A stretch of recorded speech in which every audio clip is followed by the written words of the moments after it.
They didn't know each other at all at the beginning of the film. Looks like she fell in love with Paul. And she did. I would say that he keeps the charm of Crocodile Dundee, although it's a completely different character.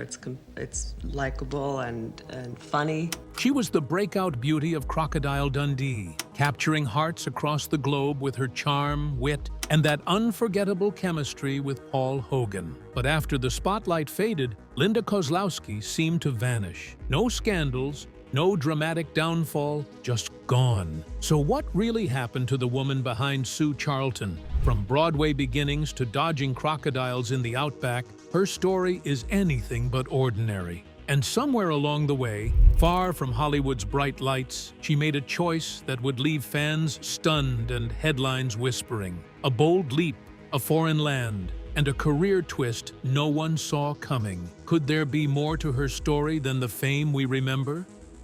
A star in waiting.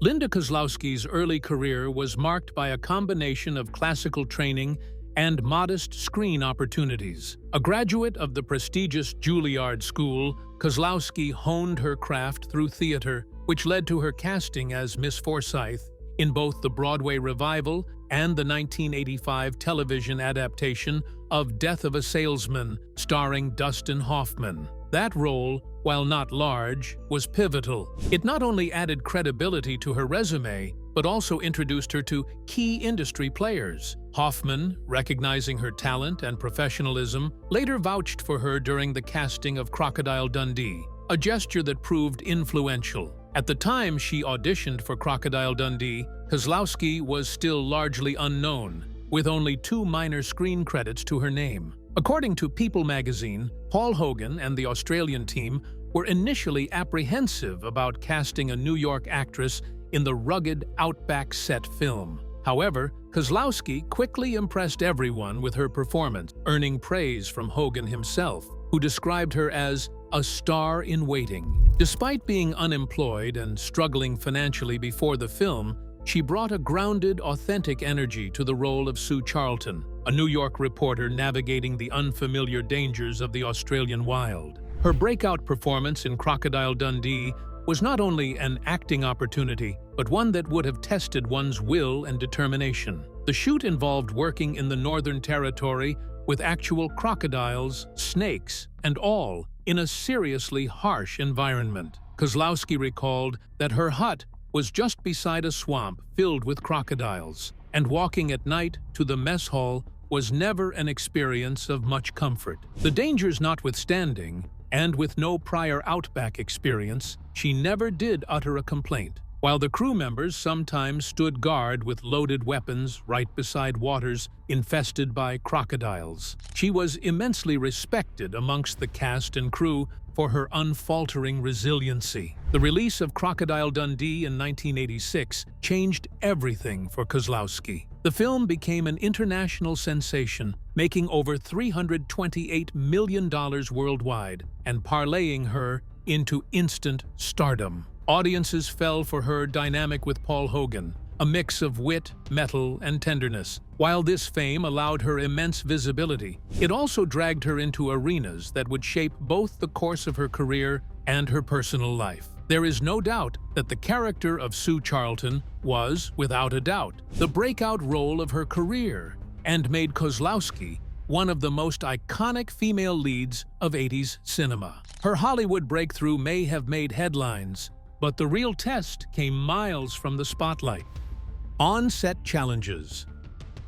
Filming Crocodile Dundee in the rugged and remote Australian Outback presented a host of physical and environmental challenges for Linda Kozlowski, who was unfamiliar with such wild terrain. Her character, Sue Charlton, a savvy New York City reporter thrown into the wilderness, closely mirrored Kozlowski's own experience on set. In interviews, she recalled that her hut was situated right on the edge of a crocodile-infested swamp. Due to wildlife protection laws, the crocodiles in the area had grown huge, fat, and cocky, often emerging boldly onto land, especially at night. For someone from urban New York, these conditions were far from ordinary. The crew took significant precautions to keep Kozlowski safe during filming, especially in scenes shot near crocodile-inhabited waters. Paul Hogan revealed in a 1986 interview with People magazine that a crew member was stationed between Kozlowski and the water with a loaded Magnum handgun, just in case. Despite the very real danger, Kozlowski never voiced a complaint. Hogan admitted they expected her to be rattled by the bugs, snakes, and deadly reptiles, especially since several crocodile-related deaths had occurred in the region just months before shooting began. Yet, Kozlowski handled it all with remarkable composure and professionalism. These kinds of trials forge her courage and serve as a reminder of her dedication to her art. One would have to be careful walking to the mess hall at night since there might be crocodiles nearby. She earned everyone's respect by embracing the dangers associated with the work and giving her best in it.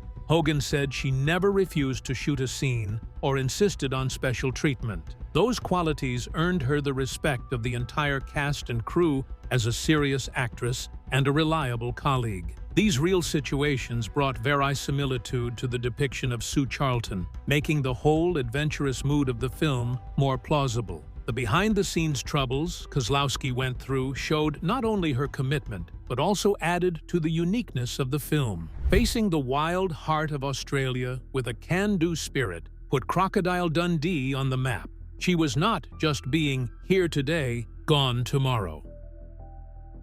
Romance with Paul Hogan. Linda Kozlowski and Paul Hogan's on-screen chemistry in Crocodile Dundee quickly captivated audiences, but it didn't take long for rumors to swirl that the spark extended off-screen as well. While promoting the film, the pair were often seen together, fueling speculation that their working relationship had blossomed into something more personal. At the time, Hogan was still married to his first wife, Noeline Edwards, with whom he shared 5 children. This added a layer of controversy to the budding romance and drew significant attention from both Australian and international media outlets. The couple initially kept quiet about their relationship, opting to avoid addressing the rumors directly. In a 2001 interview with Scripps Howard News Service, Kozlowski reflected on that turbulent period, recalling how difficult it was to maintain privacy. "The classy, elegant thing to do is to not say anything," she said, acknowledging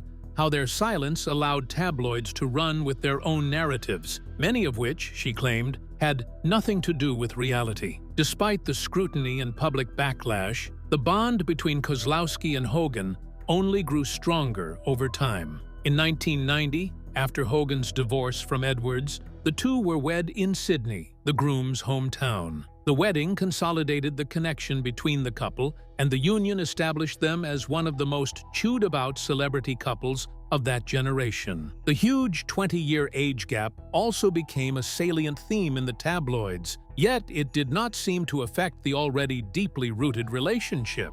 Hogan described his marriage to Kozlowski as a source of happiness, and in interviews and public appearances, the couple would often happily display their affection for one another. More varied media moments surrounded the couple's union.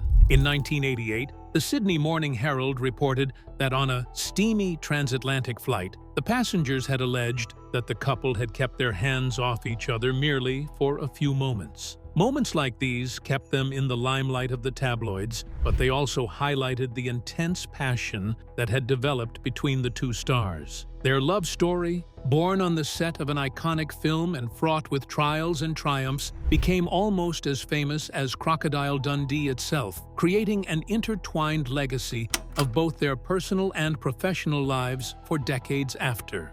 Marriage and media scrutiny. After years of speculation and tabloid coverage, Paul Hogan and Linda Kozlowski officially tied the knot in May 1990 in Sydney, Australia, following Hogan's divorce from his first wife, Noeline Edwards. Their marriage marked a significant moment in both of their lives, professionally and personally, especially since their relationship had begun under the glare of controversy. The couple's union drew considerable media attention, not only due to the high-profile nature of their romance, but also because of the public backlash stemming from how their relationship began. with Hogan leaving a nearly 30-year marriage. From the moment they said, "I do," Hogan and Kozlowski found themselves under intense media scrutiny. In Australia, in particular, the public fascination with the couple bordered on obsession. Every public appearance, vacation, or career move was documented in the press. As reported by the Sydney Morning Herald, even a transatlantic flight they took together in 1988 became tabloid fodder, with fellow passengers commenting on the pair's overt displays of affection. This level of scrutiny made privacy nearly impossible, and often left Kozlowski feeling misunderstood by the press, especially when they printed what she called fictionalized versions of her personal life. Whatever the media concocted, Hogan and Kozlowski seemed to maintain a perfect united front. They were often photographed together, attending social gatherings, and had projects lined up after Crocodile Dundee, such as Almost an Angel and Crocodile Dundee in Los Angeles. But there were obstacles behind the scenes, too.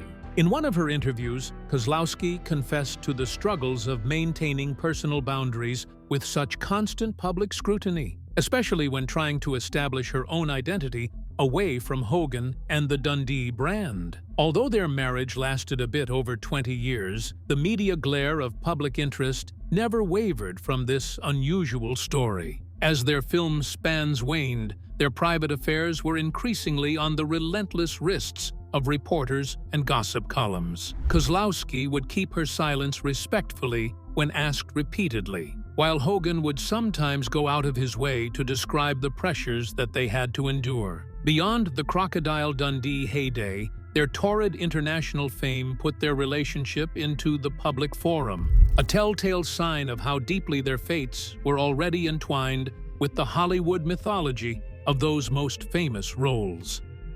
Collaborations beyond Crocodile Dundee.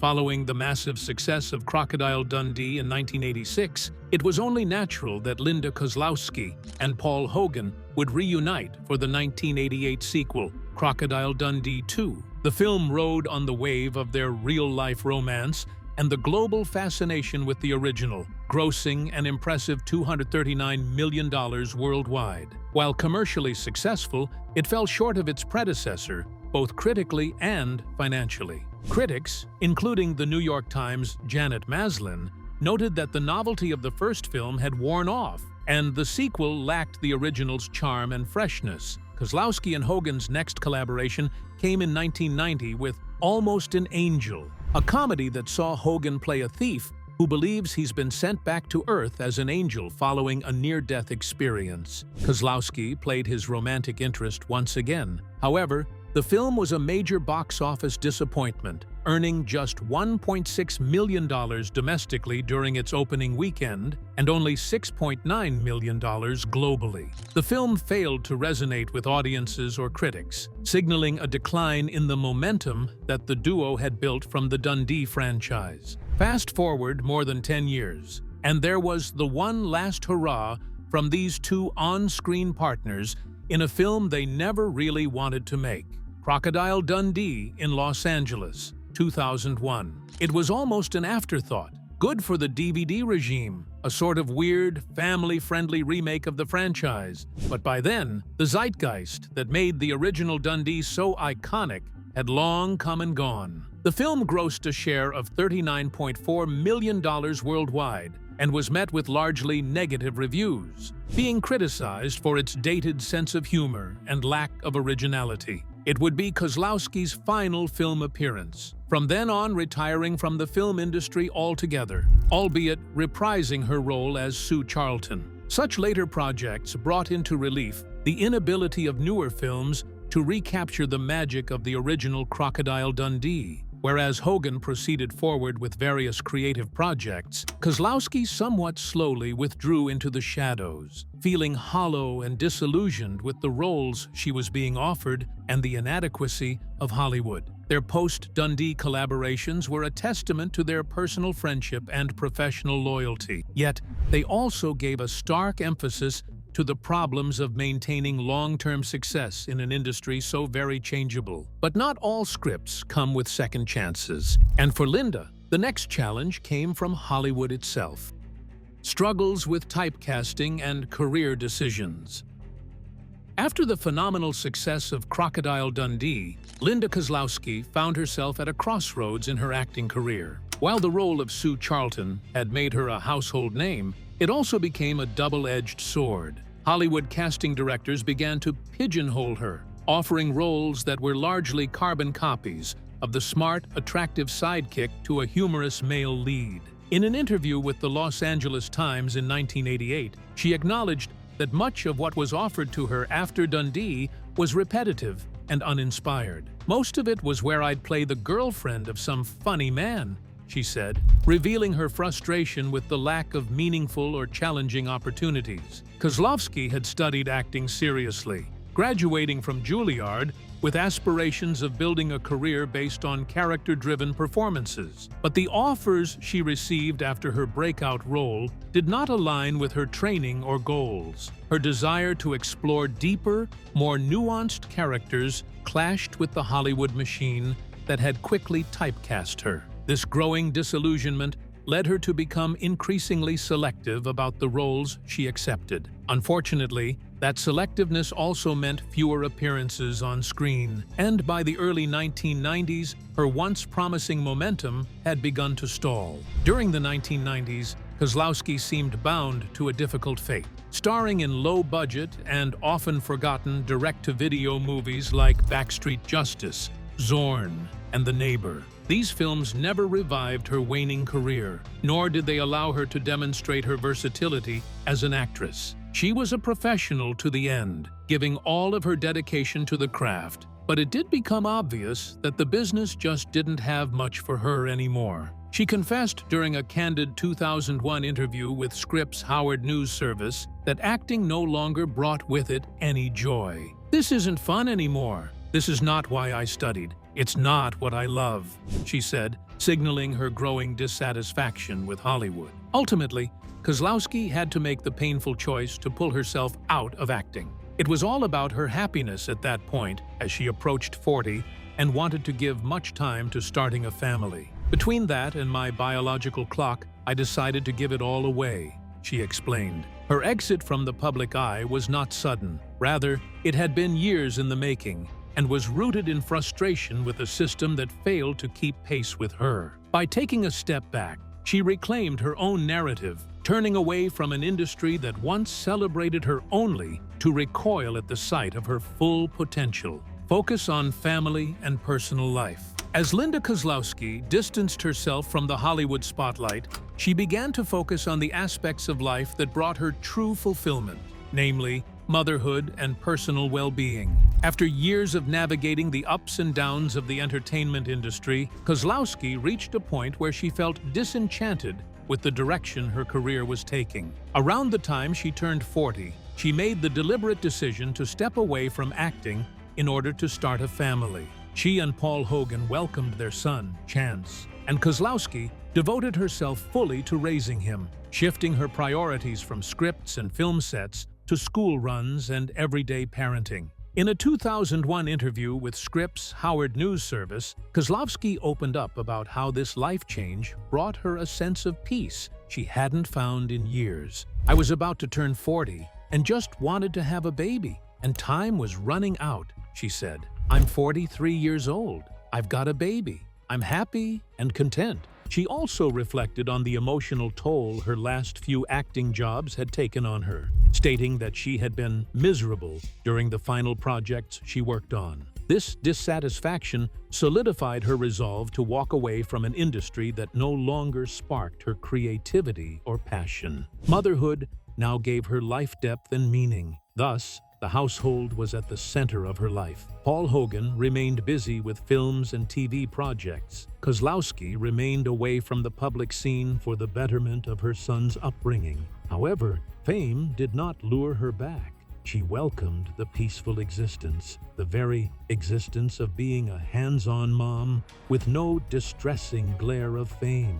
This choice to give precedence to family over fame was a watershed moment, one which not only shifted her career, but also her way of thinking. Outside the realm of Hollywood, Kozlowski had found her happy place, an achievement that many actors never attain after early fame. Her walk away from acting wasn't a retreat, but an embrace toward a way of life that allowed her to experience being beyond the limitations of a celebrity. With that, she showed a keen grasp of what was most important to her and chose to build her future based on love, stability, and motherhood. From here, it can be deduced that Kozlowski's choices concerning her family life were influenced by the cultural climate within Hollywood. For women during the late 1990s and early 2000s, actresses over 40 were sidelined. Rather than fight for the few roles available, often ones written poorly, Kozlowski chose to put her limited energy into things far more rewarding to her personally. In essence, she shared in an interview that waiting for the few roles that didn't quite satisfy her was stressful, but parenting brought her back to earth in a joyful way. The actor remarked, "This is not why I studied," regarding her last few acting jobs, which shows how much she felt detached from the trajectory of the industry. Her shift into full-time motherhood was thus an expression of her own choice, but was also almost a silent act of defiance against an industry that had not offered any substantive, age-inclusive opportunities to her and many of her fellow actors and actresses of her generation. Amicable divorce from Paul Hogan. In 2013, Linda Kozlowski filed for divorce from Paul Hogan after 23 years of marriage, citing irreconcilable differences. Though the news made headlines, the split was far from dramatic. By that time, the couple had been quietly growing apart, and the decision to separate appeared to be mutual and mature. According to reports from People magazine and ABC News, Kozlowski submitted the paperwork in Los Angeles, and the divorce was finalized the following year. They agreed to share custody of their son, Chance, underscoring their continued commitment to co-parenting despite the end of their romantic relationship. Both Hogan and Kozlowski handled the divorce with dignity, avoiding the kind of public fallout that often plagues high-profile Hollywood separations. In interviews following the split, Kozlowski emphasized the amicable nature of their breakup. Speaking to New Idea magazine, she said, "We talk on the phone all the time.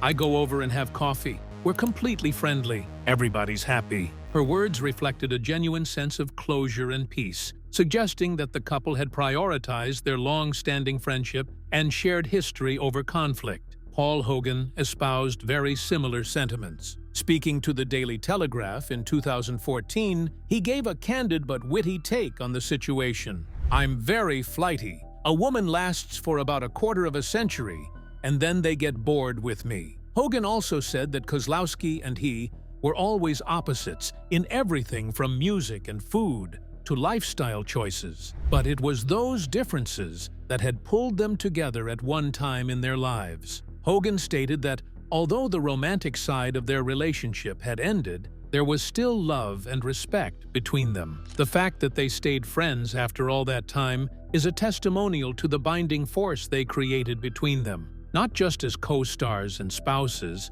but as two people who genuinely cared about each other. While many other relationships collapse under the weight of fame, distance, or time, Kozlowski and Hogan allowed theirs to go on in a really classy fashion. Amicable divorces on both sides set the stage for new chapters to start. Kozlowski moving eventually to Morocco and remarrying, and Hogan continuing to the low-profile creative pursuits, with the two remaining very supportive of each other in co-parenting. According to legal documents, this amicable divorce further bore out the fact that Kozlowski waived any right to spousal support, a rare move in high-profile divorces, especially after an almost two-decade-long marriage. While this freed her of any obligation to seek support and instead underscored her independence, there was also the feeling of a closed chapter where neither party sought financial recompense. This injunction from the courts further highlighted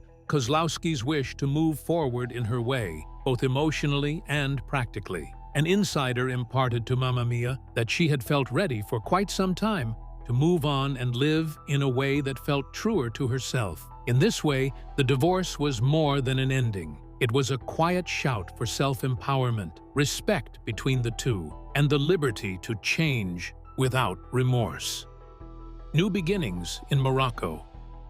After her amicable divorce from Paul Hogan, Linda Kozlowski embarked on a new and unexpected chapter of her life, one that would lead her far from the glare of Hollywood. In the years following the split, she took a trip to Morocco, where she met local tour guide Moulay Hafid Baba. The connection between them was instant and powerful. Kozlowski later described their meeting as a magic moment in an interview with Lux Beat, saying, "We knew in a flash that we had known each other for 1,000 years. The bond quickly deepened, and what began as a travel experience soon blossomed into a profound romance." In 2017, Kozlowski and Baba married, marking a fresh beginning not only in love, but also in lifestyle. No longer tethered to Los Angeles or the film industry, she relocated full-time to Morocco. The move represented a complete shift from her previous life in the public eye to one rooted in authenticity, simplicity, and cultural richness. She sold her LA home and embraced a new identity, one where she could live freely and explore new passions. Though her marriage to Hogan had ended amicably, some reports, like those from New Idea magazine, suggested that he was privately taken aback by the permanence of her decision to leave the U.S. and move on with a new partner. The tabloids may have speculated about Hogan's heartbreak.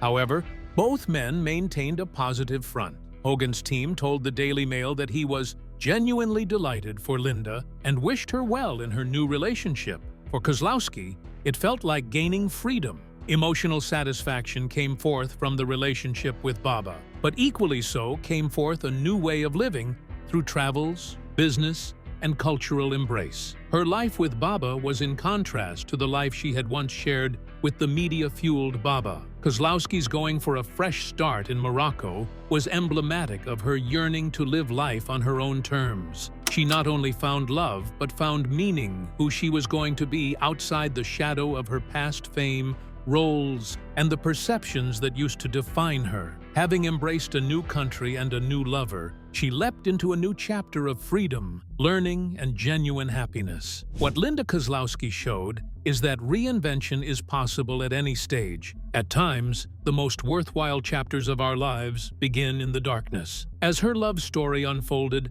a surprising new role began to take shape, far from the cameras. Entrepreneurial ventures.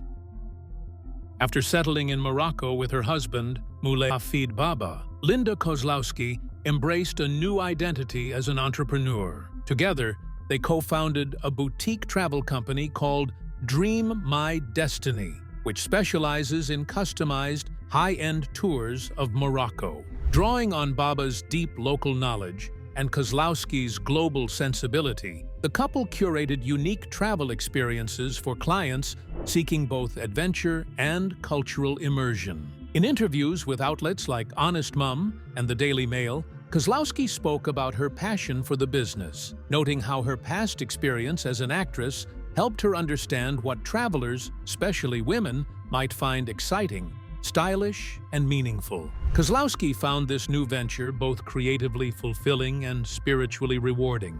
Free from the demands of Hollywood, she expressed immense satisfaction with her new life direction. "My ambitions now are to continue to work hard with my tour company well underway, and to enjoy the wonderful people and experiences that cross my path as a consequence of this endeavor," she told Honest Mum in 2015. She also shared her long-term dreams, including launching a line of Moroccan-inspired clothing and living on a countryside olive farm complete with a donkey sanctuary, an image far removed from the glitz of the red carpet. In all the interviews she gave, Kozlowski would say she had no regrets about dropping acting. Although once she longed for substantive roles, her later realizations made her know she was much happier living spontaneously outside of the entertainment industry. She realized that, in the last few years, acting had started to wear on her nerves. She felt tied to Los Angeles, waiting for roles that never quite measured up to her dreams.